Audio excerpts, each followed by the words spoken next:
Hello प्रिय student, welcome back to my YouTube channel. मैं सत्यम शुक्ला आप सभी लोगों को केसी टीचिंग सेंटर चैनल पर स्वागत करता हूं।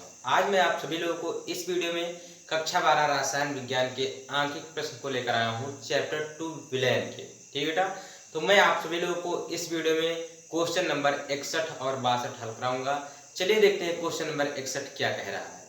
ये वीडियो थोड़ी लंबी हो जाएगी, लेकिन आप सभी लोगों को वीडियो के अंत तक देखना है, क्योंकि इस क्वेश्चन का सोल्यूशन आपको कहीं नहीं मिलेगा।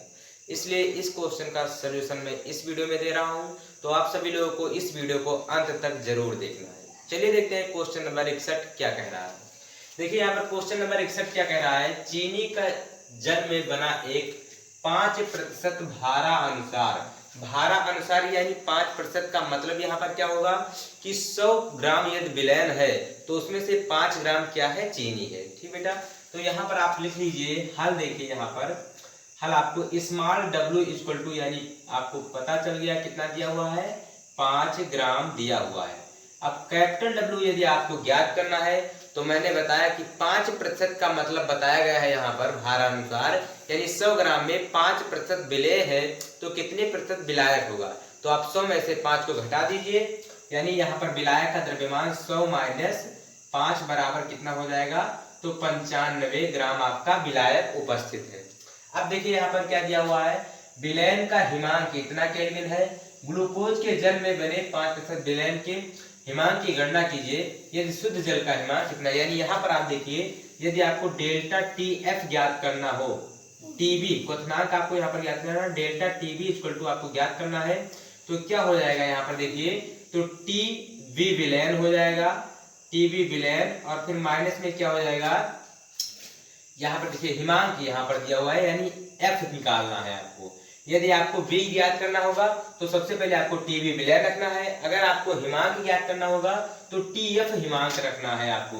तो यहाँ पर डेल्टा TF यदि आपको ज्ञात करना है तो क्या रखेंगे आप यहाँ पर, तो डेल्टा TF विलायक रखेंगे। क्या रखेंगे, TF विलायक। ये सूत्र मैंने आप सभी लोगों को पहले वीडियो में, अगले वाले वीडियो में प्रोवाइड कराया है। अब यहाँ पर क्या कर देंगे, तो TF विलयन हो जाएगा। अब देखिए यहाँ पर मान रखकर आप घटा दीजिए, तो विलायक का कितना दिया हुआ है, शुद्ध जल है जो वो क्या है, विलायक है, यानी 273 दशमलव क्या दिया हुआ है, 115 केल्विन दिया हुआ है। इसमें से आपको कितना घटाना है, तो 271 घटा देना है। अब यहाँ से जब आप घटाएंगे तो क्या हो जाएगा, 2.15 केल्विन आपका डेल्टा TF का मान आ जाएगा। अब चलिए देखते हैं, यहाँ पर डेल्टा TF भी आपको ज्ञात हो गया। अब आपको यहाँ पर स्मॉल w यानी चीनी का जो स्मॉल m का मान क्या होगा, यानी अणुभार, चीनी का अणुभार आपका, आप सभी लोग यहाँ पर देख लीजिए क्या होता है। मैंने आप सभी लोग को इसके अगले वीडियो में क्वेश्चन कराया था, चीनी आया था उस क्वेश्चन में, तो उसका अणुभार निकाला था, कितना आया था, 342 आया था। अब यहाँ पर आपको क्या ज्ञात करना है, पहले आपको Kb का मान ज्ञात करना है, उसके बाद आपको क्या निकालना है, ग्लूकोज के इस विलयन के जो जिसमें 5 ग्राम ग्लूकोज घुला हुआ है, उस विलयन का आपको हिमांक ज्ञात करना है। तो यहाँ पर देखिए Kb आपको, Kf आप सबसे पहले ज्ञात कर लीजिए। क्या ज्ञात कर लीजिए, Kf आप ज्ञात कर लीजिए। तो Kf इक्वल टू आपका सूत्र हो जाएगा डेल्टा TF और गुणे में स्मॉल m और कैपिटल W, स्मॉल w, और क्या हो जाएगा कैपिटल W यहाँ पर, और नीचे क्या हो जाएगा, तो 1000 और गुणे में क्या हो जाएगा, स्मॉल w हो जाएगा। तो यहाँ से आप डेल्टा TF का मान रखिए, क्या हो, यहाँ पर देखिए डेल्टा TF का मान दिया हुआ है 2.15, और गुणे में आपको यहाँ पर क्या दिया हुआ है, देख लीजिए, स्मॉल m का मान 342 दिया हुआ है, और कैपिटल W का मान आपको दिया हुआ है 95, गुणे में क्या हो जाएगा 95, और बटे में क्या हो जाएगा, तो 1000, और स्मॉल w का मान आपको दिया हुआ है 5। इससे आपको काटेंगे, यहाँ पर क्या हो जाएगा, 19 आ जाएगा, यानी बराबर लगाकर आपका क्या हो जाएगा, 2.15, और गुणे में क्या हो जाएगा 342, और गुणे क्या हो जाएगा 19 हो जाएगा, बटे में क्या हो जाएगा 1000 हो जाएगा। अब यहाँ से आप देखिए, जब आप इन सब का गुणा करेंगे तो आपका आ जाएगा 13,970.7 आ जाएगा। क्या आ जाएगा, यानी आप 2.15 और 342 और 19 का जब आपस में गुणा करेंगे तो क्या आ जाएगा, 13,970 आपका 7 आ जाएगा, और नीचे यहाँ पर आपका क्या बचा हुआ है, तो 1000 बचा हुआ है। अब यहाँ पर हम देख लेते हैं, देखिए 13,970 को जो आप यहाँ पर इस जीरो को हटाएंगे तो यहाँ ये दशमलव जो है 3 अंक आगे आ जाएगा। तो यहाँ पर आपका क्या आ जाएगा, यानी स्मॉल यहाँ पर आपका जो के एफ आप ज्ञात कर रहे हैं उसका मान आ जाएगा आपका 13 क्या हो जाएगा 97 हो जाएगा। दशमलव के बाद आप 2 अंक लिखिए काफी है। ठीक बेटा, तो के एफ का मान आपका आ गया। अब देखिए आपको क्या क्या ज्ञात है, यानी स्मॉल डब्ल्यू आपको ज्ञात है, और क्या ज्ञात है कैपिटल डब्ल्यू ज्ञात है, और क्या ज्ञात है डेल्टा टी एफ ज्ञात है, और के एफ आपका ज्ञात हो गया। तो आपको अब यहाँ पर देखिए सूत्र लगाना है, delta T F equal to, यहाँ पर आपका के एफ ज्ञात हो गया। तो यहाँ पर आप देखिए क्या दिया हुआ है, यानी ग्लूकोज के लिए आपको ज्ञात करना है। तो glucose delta T F equal to आप यहाँ पर आपको ज्ञात करना है। तो सूत्र लिख दीजिए के एफ, या आप अभी सूत्र मत लिखिए, आप सबसे पहले क्या कर दीजिए, जो जो दिया हुआ है ग्लूकोज के लिए जो जो दिया हुआ है उसका मान आप रख दीजिए। तो ग्लूकोज का जो द्रव्यमान दिया हुआ कितना दिया हुआ है 5, यानी स्मॉल डब्ल्यू इक्वल टू 5 दिया हुआ है। कैपिटल डब्ल्यू इक्वल टू क्या हो जाएगा, तो capital W equal to same वही प्रोसेस, यानी 95 आपका ग्राम आ जाएगा। उसके बाद आपको क्या दिया हुआ है, तो यहाँ पर देख लीजिए डेल्टा टी, यानी डेल्टा टी का आप जो मान निकालेंगे तो यहाँ पर देखिए शुद्ध जल का हिमांक आपको इतना दिया हुआ है, और उसके बाद आपको क्या ज्ञात करना है, स्मॉल डब्ल्यू आपको पता होगा, कैपिटल डब्ल्यू, के एफ आपको पता है, यानी स्मॉल एम अब आप देख लीजिए कहाँ है आपका स्मॉल एम, यानी ग्लूकोज का अणुभार जो होता है वो कितना होता है, तो 180 ग्लूकोज का अणुभार होता है। आपको डेल्टा टी एफ आपको ज्ञात करना है, क्या ज्ञात करना है, डेल्टा टी एफ सबसे पहले आप ज्ञात कर लीजिए। उसके बाद आपका विलयन में ग्लूकोज का जो विलयन है उसका हिमांक पता चल जाएगा। तो delta T F equal to आप सभी लोग जानते हैं वही सूत्र पुराना क्या होता है 1000 और गुणे में के एफ, उसके बाद क्या हो जाएगा गुणे में स्मॉल डब्ल्यू यानी 5 हो जाएगा। अब आप सूत्र लिख दीजिए एक बार स्मॉल डब्ल्यू, और बट्टे में क्या हो जाएगा स्मॉल एम गुणे कैपिटल डब्ल्यू।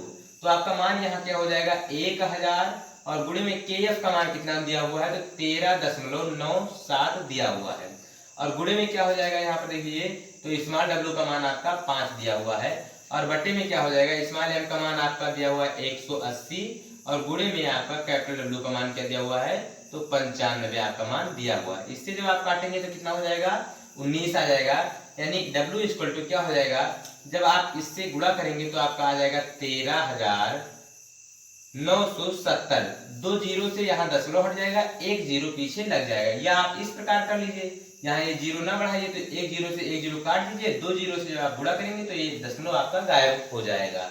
तो यहाँ पर 13,000 क्या बचेगा 1397, और नीचे 19 गुणे क्या बचेगा 18 बचेगा। ठीक है क्या, अब यहाँ पर देखिए आपको क्या होगा 1397 और 19 को जब 18 से आप गुणा करेंगे तो आपका क्या आ जाएगा 342 आ जाएगा। यहाँ पर आप गुणा करके देख लीजिए, 19 को आप किससे गुणा कर दीजिए 18 से गुणा कर दीजिए, तो 8 9 72 यानी 2, और 8 का नाम 8 और 7 कितना हो जाएगा 15 हो जाएगा, यानी 9 हो जाएगा, और कितना हो जाएगा 1 एक नाम 1 हो जाएगा। तो क्या हो जाएगा 2 और 9 5 14, 2 1 3 हो जाएगा, 342 आपका आ गया। अब यहाँ से जब आप इसका भाग करेंगे तो आपका आंसर जो है वो आ जाएगा 269.065 केल्विन नहीं आएगा। जब आप यहाँ से भाग करेंगे तो आपका आ जाएगा 4.085 केल्विन आपका मान आ जाएगा। एक बार आप भाग कर देख लीजिए, आपका 4.085 केल्विन आ जाएगा, यानी आपका डेल्टा टी एफ का मान आपको ज्ञात हो गया। लेकिन आपको डेल्टा टी एफ का मान आपको नहीं चाहिए, आपको चाहिए किसका मान, तो आपका जो मान है वो किसका मान चाहिए, तो विलयन के हिमांक का मान आपको चाहिए। तो आप सभी लोग जानते हैं delta T F equal to क्या होता है, तो टी विलायक का मान, यानी टी एफ विलायक क्या होता है, टी एफ विलायक होता है, और माइनस क्या होता है टी एफ विलयन होता है। तो इस विलयन को आप इस तरफ ले आइए और डेल्टा टी एफ को उस तरफ भेज दीजिए, यानी टी एफ विलयन और फिर माइनस क्या बराबर क्या हो जाएगा टी एफ विलायक। तो टी एफ विलायक का मान यहाँ पर आप एक बार सूत्र लीजिए, तो टी एफ विलायक हो जाएगा, और उसके बाद माइनस क्या हो जाएगा डेल्टा टी एफ हो जाएगा। तो आपका यहाँ पर देखिए टी एफ विलायक का मान आपको क्या दिया हुआ हिमांक, तो 273.15 और माइनस क्या आ जाएगा, तो 4.085 आ जाएगा। जब आप इसे घटाएंगे तो क्या आ जाएगा आपका मान, तो 269.065 केल्विन आपका आंसर आ जाएगा। तो क्वेश्चन नंबर जो आपका 61 नंबर क्वेश्चन था, तो बहुत कठिन क्वेश्चन नहीं था, वेरी इजी क्वेश्चन था, लेकिन थोड़ा सा अलग कॉन्सेप्ट आपको लगाना है। तो इस प्रकार आपका क्वेश्चन नंबर 61 हल हो गया। अब हम चलिए देखते हैं क्वेश्चन नंबर 62 क्या कह रहा है। देखिए क्वेश्चन नंबर 62 जो है वेरी इजी क्वेश्चन है, थोड़ा सा कॉन्सेप्ट अलग हुआ है, बाकी सेम उसी कॉन्सेप्ट पे लगेगा। तो चलिए देखते हैं क्वेश्चन नंबर 62 क्या कह रहा है। क्वेश्चन नंबर 62 जो है वो कह रहा है 6 ग्राम यूरिया, क्या कह रहा है, यानी स्मॉल w इक्वल टू आपको कितना दिया हुआ है, 6 ग्राम दिया हुआ है। 6 ग्राम यूरिया को 200 ग्राम जल में घोलने पर प्राप्त विलयन क्वथनांक दिया हुआ है। यहाँ पर देखिए स्मॉल w इक्वल टू क्या दिया हुआ है, स्मॉल w इक्वल टू 6 ग्राम दिया हुआ है और कैपिटल W इक्वल टू 200 ग्राम दिया हुआ है। अब देखिए आपको क्या दिया हुआ है, देखिए यहाँ पर ये क्या कह रहा है, जल का मोलल उन्नयन स्थिरांक, यानी यहाँ पर आप देखिए क्या देख रहे हैं, मोलल उन्नयन स्थिरांक, यानी क्वथनांक उन्नयन दिया हुआ है, तो मोलल उन्नयन स्थिरांक यानी आपको क्या दे दिया है, Kb इक्वल टू कितना दिया हुआ है, तो 0.52 डिग्री सेल्सियस, 0.52 डिग्री सेल्सियस दिया हुआ है। अब देखिए आपको यहाँ पर क्या चाहिए, डेल्टा टीवी आपको चाहिए। तो डेल्टा टीवी अगर आपको चाहिए तो आपको क्या करना होगा, तो टीवी विलयन करना होगा और माइनस क्या करना होगा, तो टीवी विलायक करना होगा। अब देखिए यहाँ पर डेल्टा टीवी विलयन क्या दिया हुआ है, तो 100.28 दिया हुआ है, क्या दिया हुआ है, 100.28 डिग्री सेल्सियस दिया हुआ है। जब इससे आप क्या करेंगे, घटाएंगे, किसमें से घटाएंगे आप, तो डी विलायक यानी शुद्ध जल का क्वथनांक क्या होता है, तो 100 डिग्री सेल्सियस होता है। अब यहां से जब आप घटाएंगे तो कितना हो जाएगा, 0.28 डिग्री सेल्सियस आ जाएगा, यानी डेल्टा टीवी का मान भी आपका आ गया। अब देखिए यहाँ पर आपको क्या करना है, सबसे पहले आपको क्या निकाल लेना है, केबी का मान निकाल लेना, यानी यम का मान निकाल लेना है। सबको आपको पता चल गया, ये देखिए यहाँ पर यदि क्वथनांक न दिया होता आपको तो आपको यम का मान न निकालना होता। यूरिया का आप सभी लोग मान जाते हैं 60 होता है, लेकिन यहाँ पर क्वथनांक दे दिया है, इसलिए आपको यम का मान ज्ञात करना होगा। तो चलिए यम का मान ज्ञात कर लेते हैं। तो यम का मान यदि आप ज्ञात करेंगे तो क्या हो जाएगा, सूत्र 1000, यहाँ पर देख लीजिए m इक्वल टू क्या हो जाएगा, तो 1000 और गुणे में kb हो जाएगा, गुणे स्मॉल w और बटे डेल्टा टी बी हो जाएगा और गुणे कैपिटल W हो जाएगा। तो 1000 और गुणे में kb का मान कितना दिया हुआ है, तो 0.52 डिग्री सेल्सियस यानी दिया हुआ है और गुणे स्मॉल w का मान तो 6 दिया हुआ है और यहाँ पर देखिए डेल्टा टीबी का मान तो 0.28 दिया हुआ है और गुणे कैपिटल W का मान कितना दिया हुआ है, तो 200 दिया हुआ है। इस दशमलव से ये दशमलव हट जाएगा, यानी 00 से 00 कट जाएगा, तो 2 1 2 2 3 क्या हो जाएगा, 6 हो जाएगा, यानी 10 और गुणे क्या हो जाएगा 52 और गुणे 3 और नीचे क्या हो जाएगा, तो 28 आ जाएगा। अब यहाँ पर आप देखिए 10 को जब आप 52 से गुणा करेंगे यानी क्या हो जाएगा 520 गुणे 3 और बटे में हो जाएगा 28, यानी 3 को 0 से गुणा करेंगे तो 3 और 3 को जब आप 2 से गुणा करेंगे तो 3 को जब 0 से गुणा करेंगे तो क्या हो जाएगा 0 और 3 को 2 से गुणा करेंगे तो 6 और 3 को जब 5 से गुणा करेंगे तो 1560 बटे कितना आ जाएगा 28। अब जब आप 1560 को जब आप 28 से भाग करेंगे तो यहाँ पर आप 1560 को 28 से भाग कर देख लीजिए 1560 को, तो 28 को आप कितने बार ले जाएंगे, तो यानी 3 × 15 होता है, यानी ज्यादा हो जाएगा, यानी 5 बार में आप जा सकते हैं। तो 5 × 8 40 और फिर 5 दूनी 10, 10 और 4 14 हो जाएगा, घटा दीजिए तो 6 हो जाएगा, यानी 1 हो जाएगा, यहाँ से उतार लीजिए 0, तो फिर 5 बार में जाएगा यानी 140 हो जाएगा, कितना बचेगा, तो 20 बचेगा। दशमलव लगाएंगे तो 0 उतारेंगे, कितना हो जाएगा, यानी कितने बार में जाएगा, तो 3 × 18 यानी 3 और 3 × 18 हो जाएगा, 3 से 21 हो जाएगा, 6 बार में जाएगा, कितने बार में, तो 6 × 8 = 48 की 8 हासिल आएगा, कितना 4 आएगा, यानी 6 दूनी 12 और 4 कितना हो जाएगा 16 हो जाएगा, यानी 7 बार में भी जा सकता है, यानी 7 × 21, लेकिन आप 2 घटा देंगे यानी 7 और 8 56 के 6 हासिल आएगा, कितना 5 और 7 दूनी 14 14 5 19, यानी 7 बार में जा सकता है। तो यहाँ पर आप इसे 7 बार में ले जाइए, तो कितना हो जाएगा 7 और 8 56 और 7 दूनी 14 और 5 कितना हो जाएगा 19। घटा दीजिए कितना हो जाएगा 10 में 6 जाएगा कितना बचेगा 4 और यहाँ पर देखिए 9 में 9 जाएगा 0 और यहाँ पर क्या आ जाएगा 0, यानी दशमलव लगा है 0 उतारिए एक बार में जाएगा कितना हो जाएगा तो 28 हो जाएगा। यहाँ पर घटा दीजिए तो 10 में 8 जाएगा 2 हो जाएगा, यहाँ क्या बचेगा 1 बचेगा। दशमलव लगा है 0 उतारिए यानी कितने बार में जाएगा तो 4 बार में जाएगा, यानी आपका जो आंसर आ जाएगा m का मान, तो स्मॉल m का मान आप यहाँ पर देख लीजिए क्या आ जाएगा। तो स्मॉल m का मान जो आएगा इससे जब आप भाग करेंगे तो 55 दशमलव क्या आ जाएगा 714 आ जाएगा। स्मॉल m यानी अड़ुहार आपका ज्ञात हो गया। अब आपको क्या ज्ञात करना है, देखिए इसी विलयन का क्या कह रहा है हिमांक क्या होगा, यानी अब देखिए यहाँ पर जो मान यहाँ पर दिया हुआ है स्मॉल w कैपिटल W और यहाँ पर देखिए हिमांक यानी स्मॉल w कैपिटल W तो यही रहेगा, स्मॉल m का भी मान आपको आ गया। अब देखिए यहाँ पर क्या दे रहा है, ये किसका मान दे रहा है, यानी KF का मान आपको दे रहा है। KF का मान कितना दे रहा है तो 1.86 डिग्री सेल्सियस दे रहा है। अब देखिए 2 और 2 4 चीज का मान आपको पता हो गया, यानी आपको क्या ज्ञात कर लेना है डेल्टा TF का मान आपको ज्ञात कर लेना है। तो डेल्टा TF इक्वल टू क्या हो जाएगा 1000 और गुणे में क्या हो जाएगा KF और फिर गुणे में क्या हो जाएगा स्मॉल w बटे स्मॉल m और गुणे क्या हो जाएगा कैपिटल W।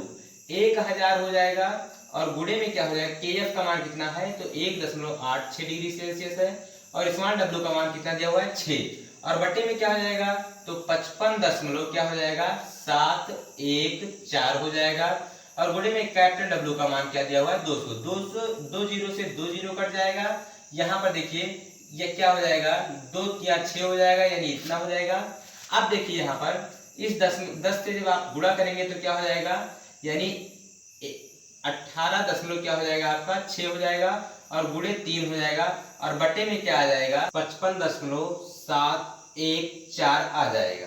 अब देखिए यहाँ पर आप जब इससे इसको गुणा करेंगे तो 3 छक 18 आ जाएगा, 3 और 24 और 1 25 हो जाएगा, 3 एक 3 और 2 क्या हो जाएगा 5 हो जाएगा। एक अंक बाद आपको क्या लगा देना है, एक अंक बाद आपको क्या लगा देना है दशमलव लगा देना है, नीचे क्या हो जाएगा तो 55.714 हो जाएगा।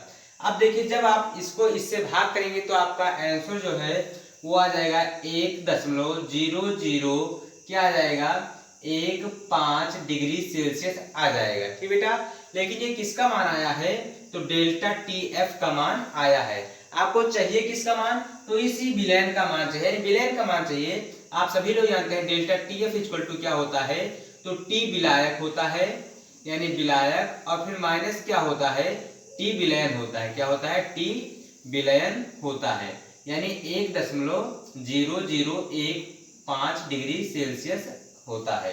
तो ये T विलायक यानी विलायक क्या है यहाँ पर देखिए जल है और जल का हम सभी लोग जानते हैं हिमांक अगले वीडियो में बताया है कि 0 डिग्री सेल्सियस होता है, यानी माइनस T विलयन इक्वल टू क्या हो जाएगा T विलयन इक्वल टू क्या हो जाएगा तो 1.0015 डिग्री सेल्सियस हो जाएगा। जब आप इस माइनस को उस तरफ भेजेंगे तो T विलयन इक्वल टू क्या हो जाएगा T विलयन इक्वल टू क्या हो जाएगा तो -1.0015 डिग्री सेल्सियस आपका आंसर आ जाएगा।